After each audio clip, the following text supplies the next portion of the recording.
All right, Cory, I appreciate you doing this and talking to the men listening.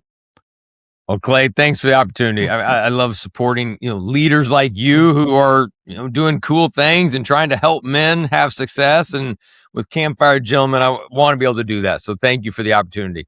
All right. Yes, thanks. So your book is called Win at Home First. Your podcast is called Win at Home First. So what personally about that is sort of inspired you to create the book and the podcast sort of on that idea?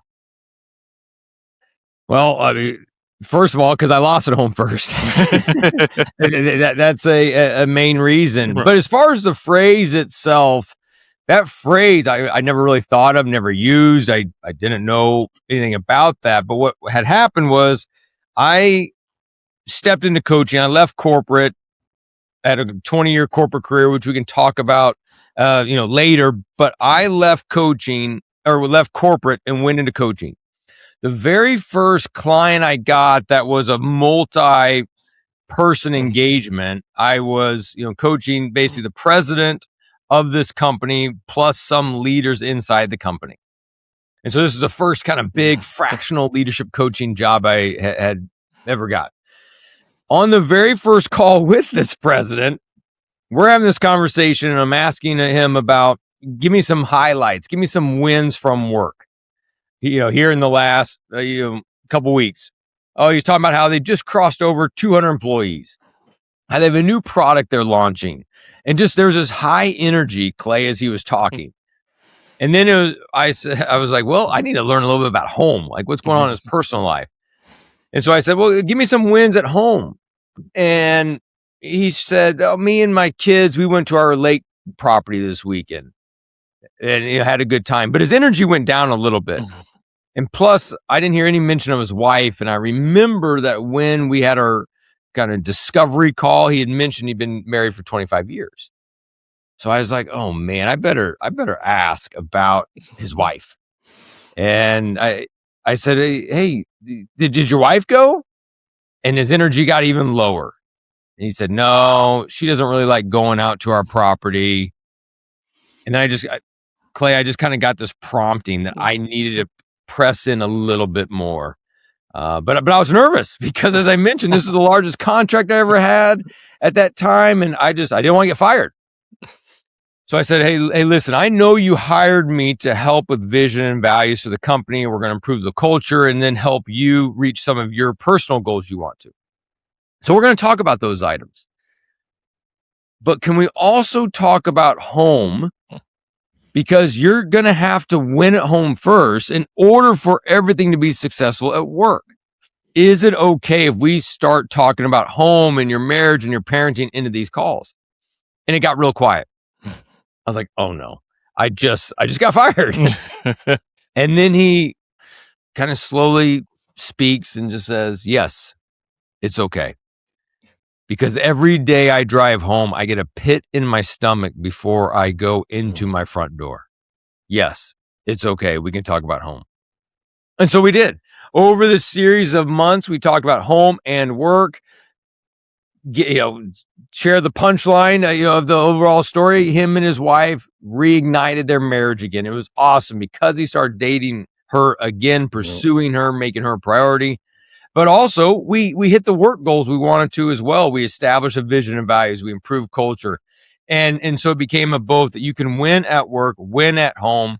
But to answer that question, Clay, it all started because that phrase, win home first, it was a phrase that I found myself saying to clients, to prospects, and in particular, this president of the company. Yeah. So do you think that guys like the client you're describing, like, they invest so much in work because it's easy to measure, and home, not only is it more difficult to measure, but you and your family are the only ones that know you hit whatever measurements you even have? Yeah, that's a great question. Yes, I think we gravitate towards work because there's KPIs. Mm-hmm. There's immediate rewards. You can get the promotion, you can get the raise, you can get the bonus. There's that immediate satisfaction, and so we all want to chase it. At work, there's not. I mean, kids can roll their eyes at us, our spouse may not agree. investing in our kids now, you really don't see the fruit for a while. Mm-hmm. Now, I could argue you may see the fruit pretty quick in the standpoint, hey, you said be nice to people, and then when you went to the restaurant, they were nice to people. But you really get to see the fruit down the road when they show up as a teenager, or when you hear about your kids, how they are at someone in the house when they spend the night. So I do think KPIs is a big factor, those key performance indicators. I also think another piece of work is at work, people do what we say because we may be the boss, and they have to do it because we're writing the check, or they could get terminated. But at home, it's different. Kids, like I said, they roll their eyes. But now I do believe at home as well as work, what you allow, you approve. So if you're allowing people work to be 10 minutes late to a meeting, before you know it, everyone's 10 minutes late to a work meeting. Same thing at home. If you're allowing your kids to walk away when you're talking to them, if you allow your kids to always say, hey, mom, dad, 5 more minutes, and it just goes to 30 more minutes eventually. What you allow, you eventually approve. So you didn't get any pushback from that particular client, but have you got pushback from guys that are like, oh, no, you're here to teach, to coach me about my business. I don't want to talk about my wife? I would say, well, no, in the standpoint of if someone hires me to coach, they know I'm talking home and work. Mm-hmm. And what I say in our prospect calls, and I've gotten better over the years of identifying kind of percentages, is when someone hires me to be their coach, I spend about 60% of the time talking about work. What are your initiatives? What's your strategy for this quarter? Are you delegating? How's time management going? So that's 60% work. 20% is on home. Are you dating your spouse? Are you being intentional with your kids? Are you getting to the gym? Do you have friends? Are you spending time with friends? And the last 20% is mindset / faith. And sometimes when I get leaders on a call, Clay, they're just bummed out. They're just discouraged. And so it's elevating their mindset. And if they are strong in their faith, I'll weave in scripture. If they're not strong in their faith, I may weave in scripture and just not cite the verse. Right. But I'll talk about mindset. There's different mindset tools to help people elevate. Matter of fact, I just got a voice memo from a former client who was discouraged this morning because as we're recording this, we're ending first quarter. And first quarter's not looking great for this old client, but he's a president of a company, and he just was discouraged. And he remembered some tools we talked about from gratitude and reshaping, reframing your mindset, and it helped him. And he gave me a voice memo, how he's still using some of the tools of, it's called Cycle of Awesome, Cycle of Awful. I talk about it in my book, Rise and Go. But that's what's pretty cool. So 60% work, 20% home, 20% mindset, faith. So when someone joins my coaching program, they know what they're getting. Now, once I've said that, Clay, there are leaders that are more vulnerable and authentic and transparent to me than others. There's some guys I can't necessarily always, peel back the onion enough to know what's really going on. Mm-hmm. And honestly, that's their loss. That is their loss. If they, the more they compartmentalize, the more they keep it inside them, and they're never going to have a breakthrough. Mm-hmm. We get breakthrough in our lives when we name it. We get some wise counsel to speak into it, then we can defeat it and move on. But a quiet kept secret, the devil loves that. And so if your marriage isn't great, your parenting is not great, your personal health or gambling or porn or whatever you're doing in your personal life or at work, if you've got some small problems, if you don't speak out on them soon, they become bigger. But anytime we keep that information just inside, and it will blow up later. Confront the problem now, or you're going to have to confront it later, but by that time it's going to be much bigger and have a greater ripple effect. Exactly. And usually, I would think if they don't want to talk about it, it's probably the sign they know that's their biggest problem. Yes. Yeah, that's right. So what is an early sign of losing at home, basically? It's not something that's obvious, but something that if you pay attention to, you can see, this is starting to turn the wrong way. A tactical way is, when's the last time you went on a date with your spouse? Mhm. That is low-hanging fruit for new clients when they join. It is, when's the last time you went on a date? And they'll be like, a few months ago. Or, oh, at Christmas, we went to the holiday party. It's like, Yep. no, we need to be pursuing our spouses. One, it keeps the chemistry alive in the relationship, but also it shows them that we value them. Our kids, our spouses, they see the effort we put towards work. Now, they may not know all the intricacies of our day, but they know we're spending time on planning a quarterly meeting, or we have one-on-one meetings, or we have a dinner with a supplier who's coming to town. They hear all that. But if they don't see us making any effort towards them, those are little, those paper cuts that just add up. So one, are you dating your spouse? Two, when's the last time you had a one-on-one date with one of your kids? That you just had ice cream, or you just went and had coffee, depending on their age, or you just played Barbies or Legos. You're right. But you were present. You weren't looking at your phone, but you were there. I had a client, Clay, we were talking about some of this content, and we'd been working together for a few months, and he said, hey, man, my son said something hard to me the other day. I was like, what was it? And I was hanging out with him. We were playing, and he goes, Dad, listen to me. And he goes, I am, son. I'm here. I'm listening. He goes, no, listen with your eyes. Oh. Because my client was on his phone while he was playing and listening. The son knew it. And the son was 6 years old. It's not like, maybe when they're a teenager, I'll start being a better parent. No, our kids see it now when they're little and as they get older. And so anyways, I think how you spend time with your spouse and kids is for sure one of them.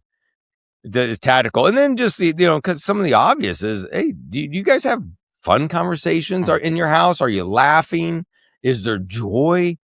Peace, patience, kindness, goodness, faithfulness, gentleness, self-control. Like, are there those fruits of the Spirit inside your home? And if there's not, well, that's okay. But you can fix it. You can fix it by taking intentional actions to improve it. Like that.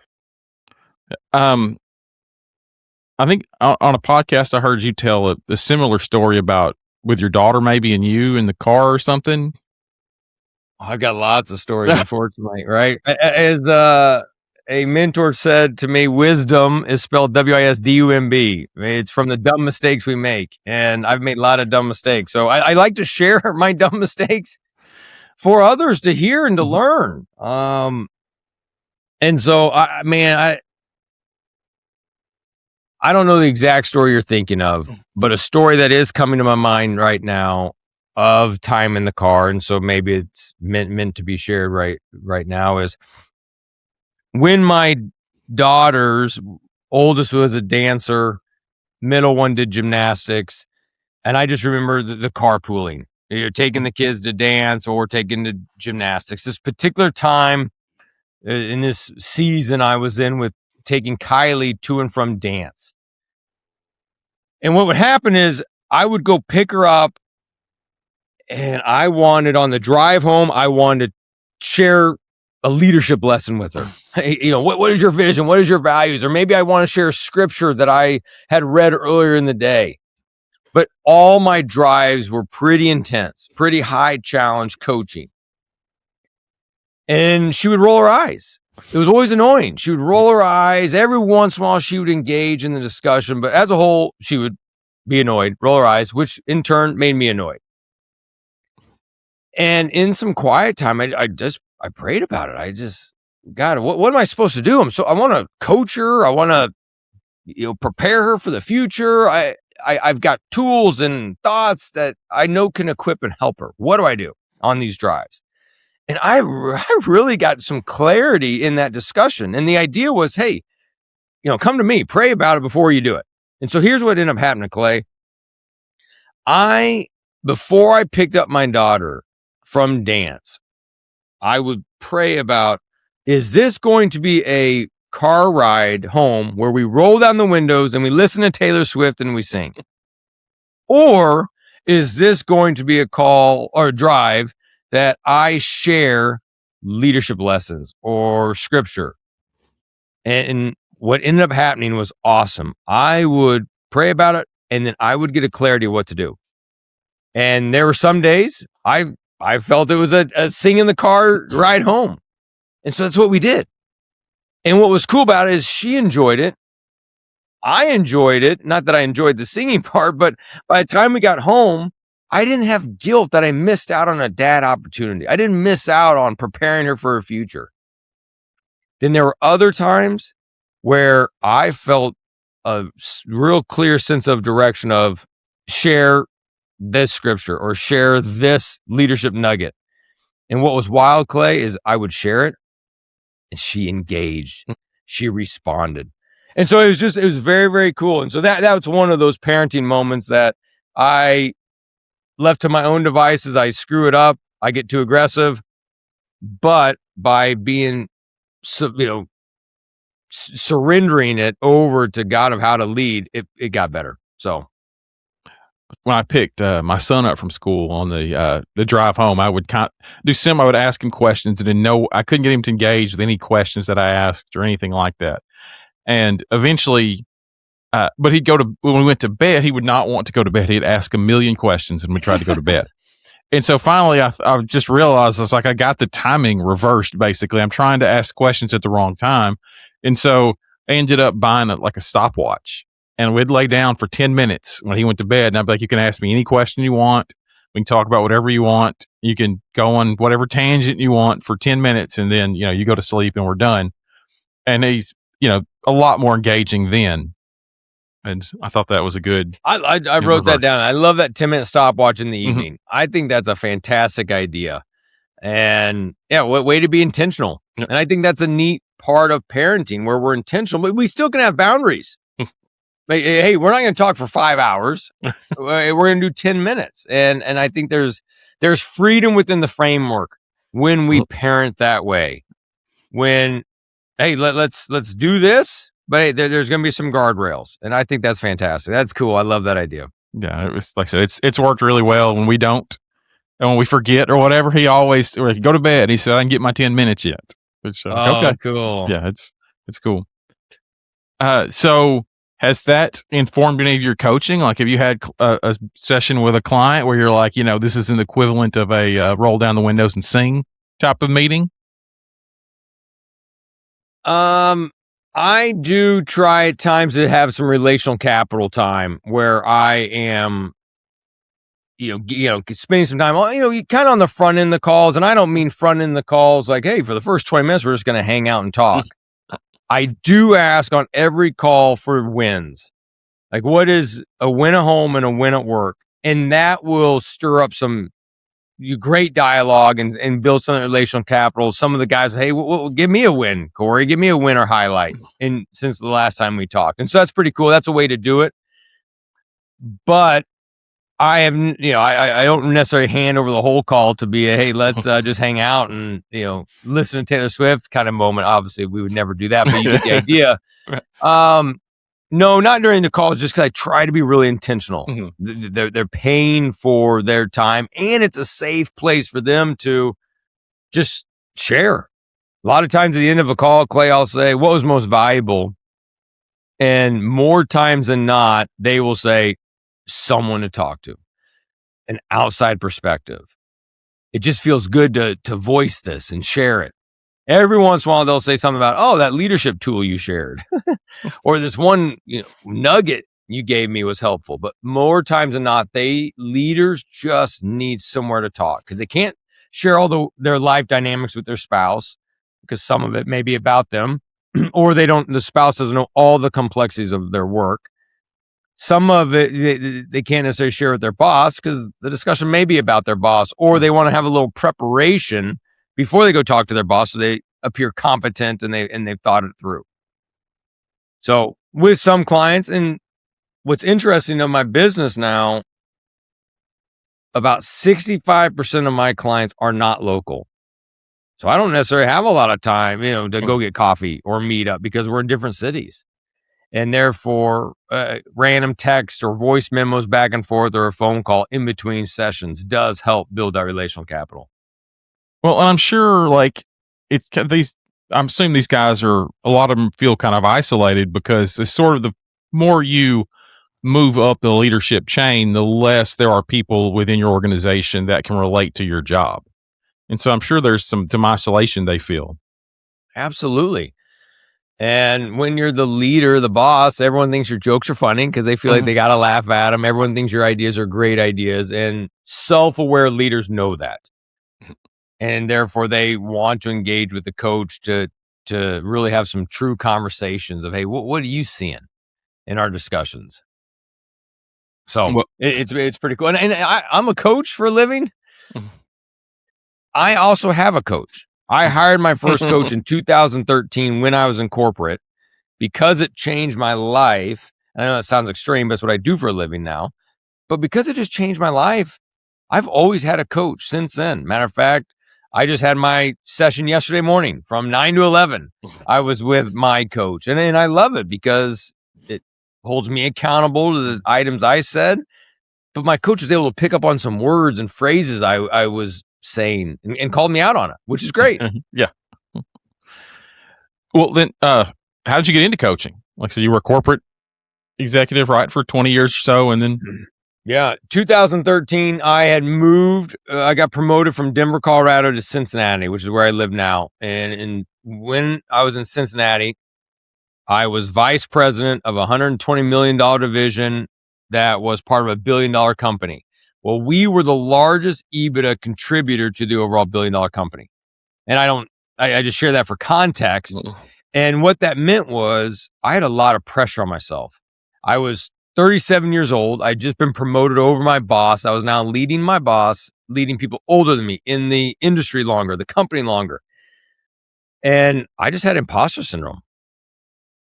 I was afraid, Clay, that they'd come knock on my door and say, oh man, Cory, we over promoted you. You're a good sales guy. Go out back to the field, but not leadership. It's not for you. And this anxiety, this stress just caused me to work all the time. I skipped the gym. I was skipping quiet time. My kids would be playing on the floor at night and I had my face buried in the laptop, always working. I was like, there's got to be a better way. This is not sustainable. And I went to my boss, who I really liked and respected. And I said, hey, I need some help. What should I do? He said, well, get a coach. I've always had one. I was like, man, I wish you would have told me this sooner. So I hired a coach and immediately I saw change. And not necessarily change, I became a better leader, but it's just this awareness that life is not just about a perfect looking P&L, profit and loss statement. It's not about an empty email inbox and making sure I'm replying to everybody. Now, those things have their importance, but it's also about, hey, well, what's my purpose? What are my priorities? And so I just started living life differently, which caused me to lead differently. And I took one more corporate move where I was president of sales for a national contractor. And when I went to the different cities to be with the sales reps, I led like a coach. I would say, hey, are you dating your wife? Are you being intentional with your kids? Are you getting to the gym? Also, what's our hit rate on our proposals? What's your top 3 initiatives for this quarter? I was doing both. And I saw them get better. And I was like, I want to do this. I knew my life got better. I saw others get better. I was like, I want to do this full time. And so I started the process to get to coaching full time. Okay. I always like to ask this question, like when the sort of the big turn in somebody's life. What did your wife think about that? Well, it's a great question. It took the process took a while for both me and my wife. So she loved the coaching part. There were some days early on in the coaching, that 2013 to 2016. I'll get to that 2016 moment here in a minute. But 2013, 16 is kind of like, oh yeah, did your coach tell you this? Are we going on a date because your coach said we should go on a date? I mean, there is some truth that I was getting busted for having all of a sudden new ideas, new energy. But it's true. It totally helped. I got reinvigorated and it was really awesome. Well, she loved me having a coach, and therefore, even to this day, using our money to pay for a coach, she's like on board. But what was interesting, going to the coaching profession, that took some kind of unwinding of both of us. I wanted to be a coach, but I also loved my title of president of sales, and I didn't want to go to a low-level coach. At that time, I was making the most money I ever made. And so to go from making that good amount of money to zero as a coach starting out was pretty scary. My wife thought about both those things, but a thing that was heavy on her was, well, insurance. Hey, you get insurance through your company. If we go out on our own, what are we going to do for insurance? And over a course of some months, we just ended up having, conversations. Maybe we met another entrepreneur who had become successful and they told us, don't worry about insurance. Or we just had these different conversations that God was preparing both of us to leave corporate, step into coaching, which gets us to this 2016 moment I mentioned. In August 2016, I got fired. We were owned by private equity, that we were unsuccessful going to market to be sold. A few people got terminated. I was one of them. And I called my wife on the day I got terminated. I said, babe, I got good news, bad news. Bad news, I just got fired. Good news is I got a 4-month severance package. Can I try coaching? And she says, yeah, you got 4 months and then get a real job. But in all seriousness, she was supportive, but it took preparation to get to that moment. If I would have been fired a year earlier and said, I want to go to coaching, that would not have been good. I probably wouldn't have been mentally prepared for it because I had some identity tied to my old job, the provision. My wife would not have been prepared for it. So for anyone listening, I do think while we're waiting for that transition to happen, God is doing work inside of us while we're in the waiting room. And I think you also need to make sure you're being worked on while you're in the waiting room.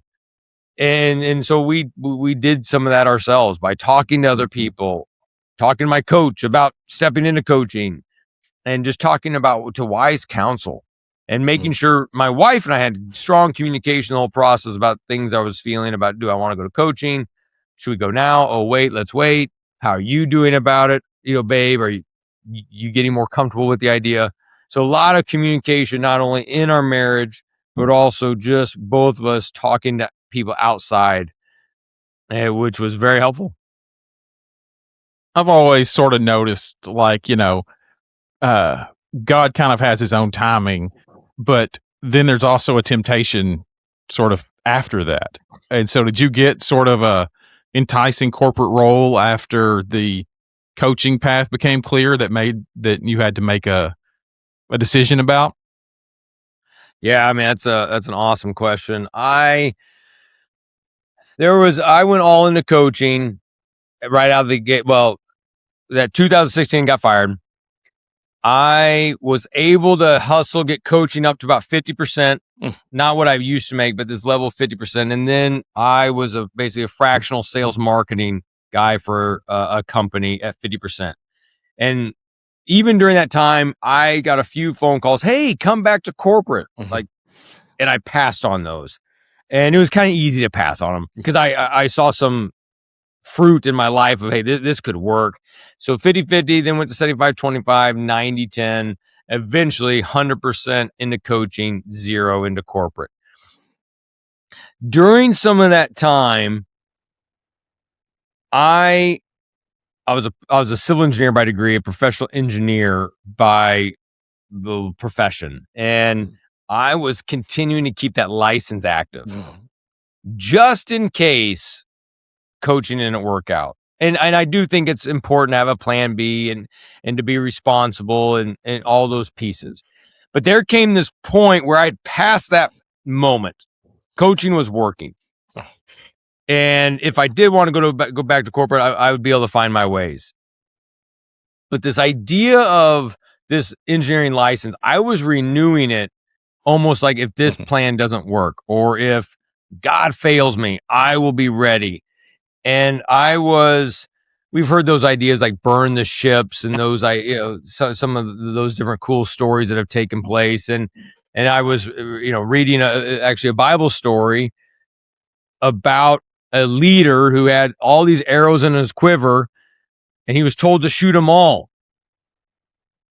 But what ended up happening is he shot all but one, and that last one he kept in his quiver. And he basically gotten the prophet Samuel got, onto him, who was very mad and said, "Hey, now you will not beat, Syria in the upcoming battle." And that was true. And so for me, as I'm reading this story, I'm like, I'm keeping an arrow in the quiver. The arrow in my quiver is my professional engineering license. I need to shoot it. I need to get rid of it. So pretty much in that moment, I decided I'm not going to renew my engineering license. And so I'm not. That was a few years ago, and I've not renewed it. Well, that ship sailed, because I'd probably have to do all kinds of things to get it back. But I said, no, I'm not going that way. I'm going all in to this coaching and speaking. And what's cool about it, Clay, is once I went like all in, I shot that last arrow, I burned the ship. I saw the career, it take coaching and speaking take off even more. And so in my office, I actually have back on my shelf, I have my professional engineering stamp. Just as a reminder of an Ebenezer of God got me through that stage in my life. And if I have any down days, I can see this stamp and be reminded, hey, I got through that transition of coaching from corporate to coaching. I'll get through the next one. That's awesome. Yeah, I think that's a good story, because, a lot of times sort of the sanitized version of people's stories is there's just some turning point and they never look back. And it's usually a process for them to get to that point where they don't look back. It's not some overnight, my life's turning around right now sort of story that often is presented to people. Well, if a listener wants to dive more in my story, I'm very transparent, because it was not an easy transition. Hey, let's just pull this lever, go to, coaching. Because I went into coaching March 1st, 2020. So I went all into coaching March 1st, 2020. For listeners, you're thinking, 2020, that was COVID. That's right. I went all into this idea of coaching. March 1st, 2020 is when we said, let's go. And I left that fractional job I had. March 13th, 2020 is when we received all the news about stay-at-home mandates, wear the mask, and we're all getting quarantined. On March 13, 2020, I received emails canceling upcoming workshops and speaking engagements. On that day, I lost 35% of my revenue. And I know some listeners had it worse. You may have lost a loved one or 100% of your revenue, and sorry for that. For our family, 35% of my revenue when we just made this jump was scary. My wife is a stay-at-home mom. What's going to happen to the other 65%? And I was mad. I was frustrated. I was frustrated at God. Like, hey, I left corporate. I stepped into coaching. Where are you? What's going on? And God took me on this awesome journey.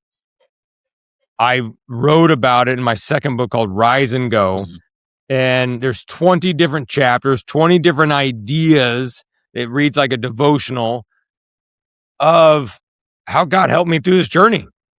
And so I encourage anyone who has ever experienced a setback, big or small, read the book, because the idea in Rise and Go is all of us will experience setbacks. Man, it's just the great leaders, they get back up quicker. And so how can you get back up quicker the next time you're knocked down, whether it's you're fired, you have a health scare, or you just don't feel like, giving your best today at work? Just like I said at the beginning, I got an audio message this morning from an old client who received an email from me today reminding him of some content that we worked through together, which actually Cycle of Awesome Awful is in that book. That's cool. Well, like you're talking about guys getting up quicker.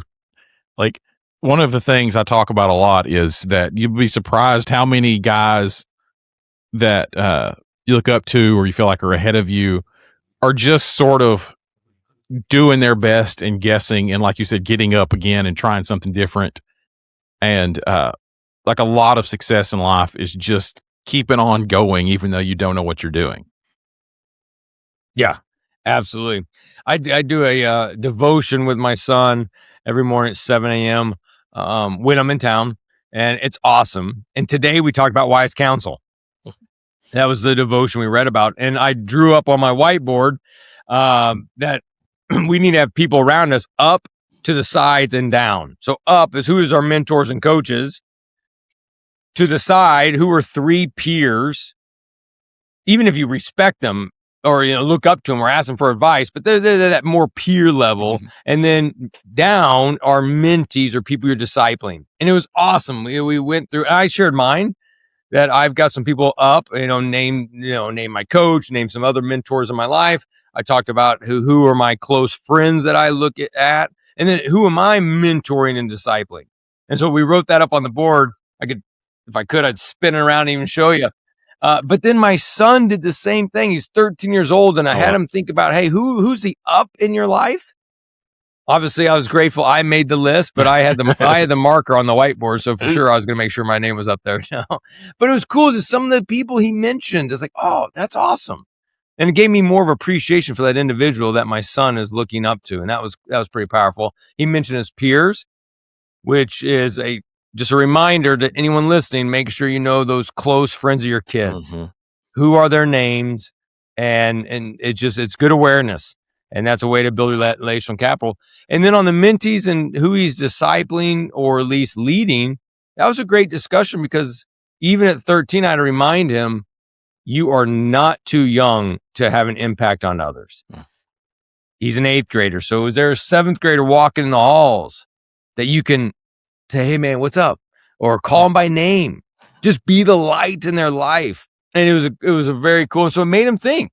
So that was stretching him a little bit more this morning, because thinking of mentors, people talk about that a lot. But talking about mentees, that was a little bit newer to him. And so we had a great discussion of what that looked like. And he mentioned a couple younger guys that he sees in the hallways or on the lacrosse field. That's cool. So your son is 13, but you have 2 daughters that are older, right?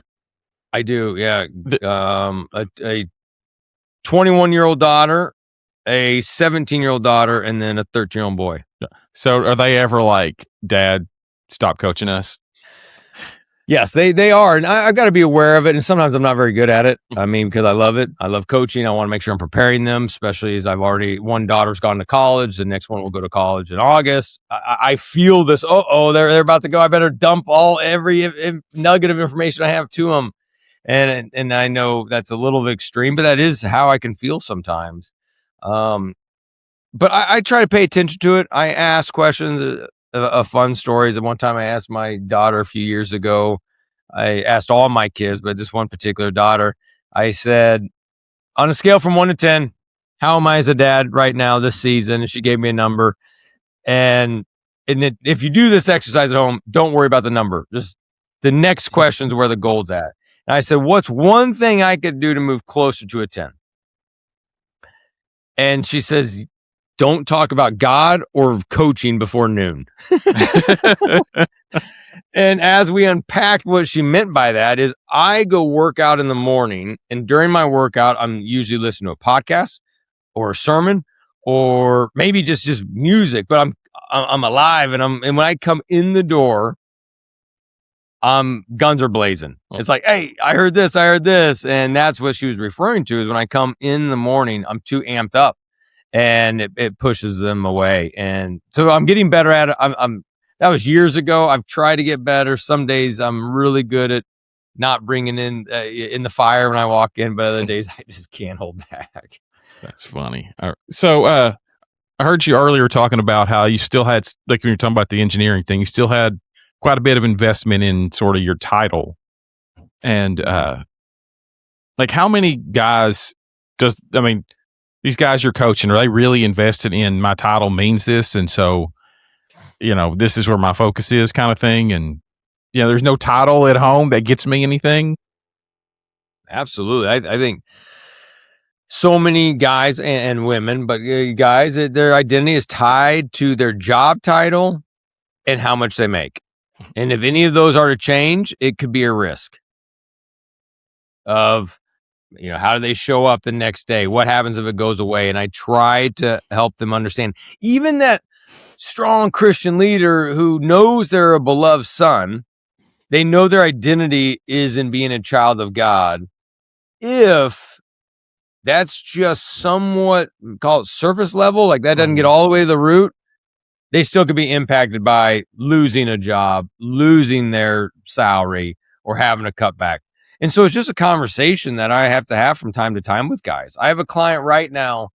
His job is not going great. It is awful. And he makes really good money, but he's also saved a lot. He totally could have flexibility to quit his job and go do something different and pursue some of these dreams he has. But we aren't there yet. And I don't know if we ever will get there. No, I'm not saying that's the right answer for him or for everybody. But that main obstacle in front of him is how much he makes and going down to zero, or at least a reduction. It won't be zero forever. He's a bright guy. He'll land somewhere for sure if he doesn't even create his own thing. But that's what we're working through with him is, do you even want to go? Will you stay in this misery because it's known versus doing something new that is unknown? And part of that bridge is unpacking identity. What is your identity tied to? And provision. Who is your provider in your life? You or God? Well, I think that a lot of guys, like, they sort of find their worth in their job, their title, and eventually they sort of transfer that idea to their family. And so they end up thinking their wife finds that same value in their title and in their money. And it sort of is this cycle that reinforces itself. And it's not really true from the wife, or obviously it's not true from the kid's perspective, and they just can't see that. I had a client, he sent me the screenshot. He sent his wife a text. We just got a $30,000 basically bonus / dividend from another company he runs. And she thumbs up it. There was a part of him thinking she would call him and say, "Oh my goodness, you're amazing. I married the best guy ever. And you're such a provider. And you're so handsome, by the way. And I'm so lucky." But it was a thumbs up. And to your point, Clay, that is exactly right. Our wives, they want us to provide, but I've got a very good buddy and a client, multimillionaire, and his wife doesn't know any of the details. I mean, obviously she appreciates a nice house. She appreciates her nice car. But if he adds another zero to what he makes, she's not going to notice. I mean, because she wants him, his humor, him showing up to the games of the kids. And so it's just, sometimes we just get it backwards. We think that our wives want us so much to, have all this crazy success. I mean, they want a roof over their head for sure. They themselves want to wear some nice clothes, but a lot of times they want our presence more than the provision. Right. And I think they just want you to find some purpose and have some excitement about what you're doing. And so I think that's really their main concern with your work is that it excites you. And so when you come home from it, you're excited and you aren't angry or I'm frustrated. So glad you added that, because that is so true. When I was working in this engineering job, I'd come home, I was miserable, and that just affects everybody. But now I love my job. I can't believe I get paid to do this. And my kids and my wife can see that. There's a cool ripple effect. Yeah, and I think a lot of guys actually, and I mean, I've been even guilty of this, like thinking that they have their wives and their children fooled about their sort of unhappiness and frustration and anger with work, and that they aren't bringing it home. And like I said, their wife, their kids, they know it. They see it. Totally. Yeah. That reminds me, I've heard so many stories, watching whatever, a late night, Jimmy Kimmel or somebody like that, talking to like a band member, and they'll tell some story and play their kid some song, and their kid will just be like, "Dad, that's dumb. I don't care." Like, they have no idea they're a famous rock star or a comedian or whatever. They're just like, "You're just my dad. This is dumb. Why are you?" And so I think that, like I said, I think no matter what your job is, your kids don't really care, and your wife just wants you to be happy.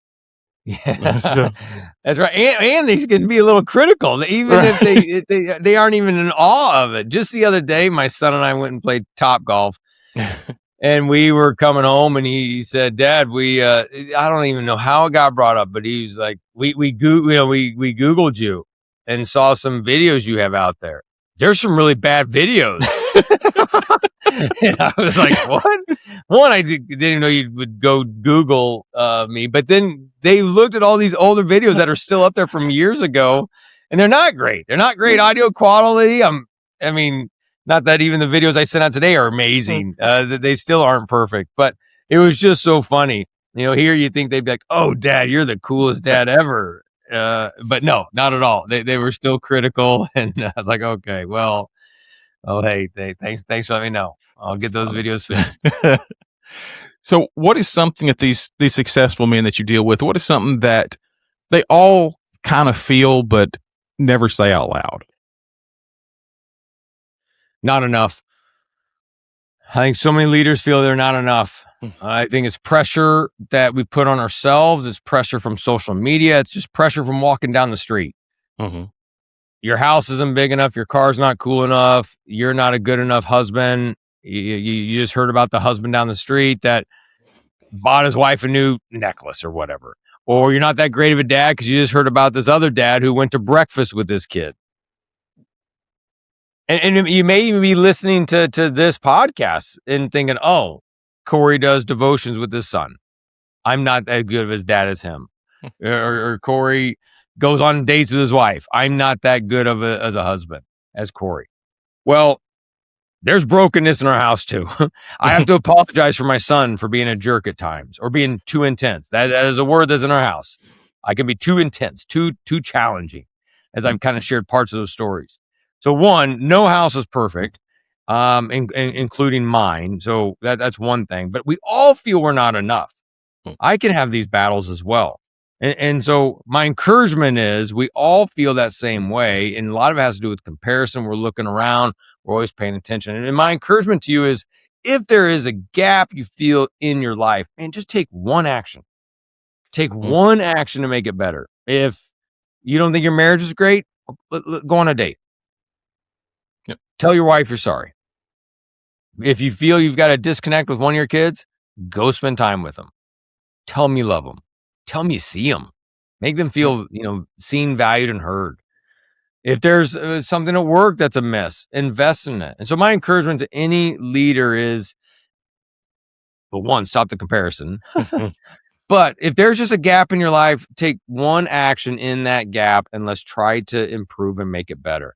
I got all kinds of stories in my own life of where things were not going well. I thought my marriage was going to be over.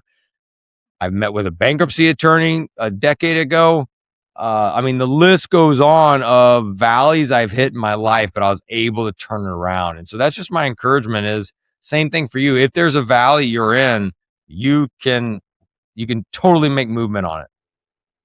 Well, and to that point, like you said, about not being enough, like you're saying you got promoted at a previous company and almost immediately felt imposter syndrome.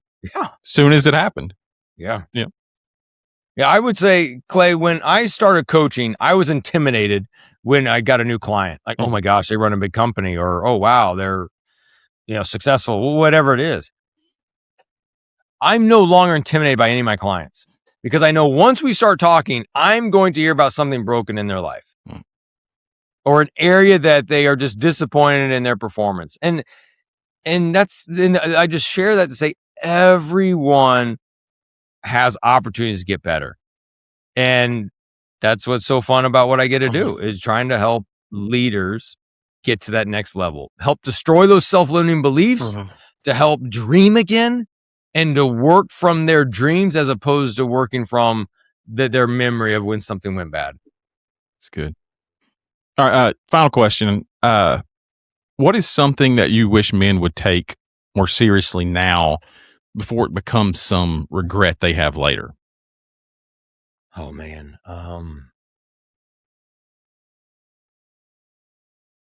Two things. One, spiritual. I wish more men, and I'm not perfect at this either, invest in more time in spending time in prayer, scripture, and journaling. Absolutely.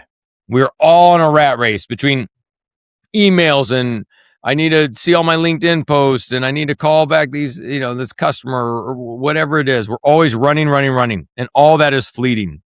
I've had a rough, call it 6 months of deaths, from death of my cousin to a guy in my small group to, I think we counted the other day. We had like 6 deaths, including our dog.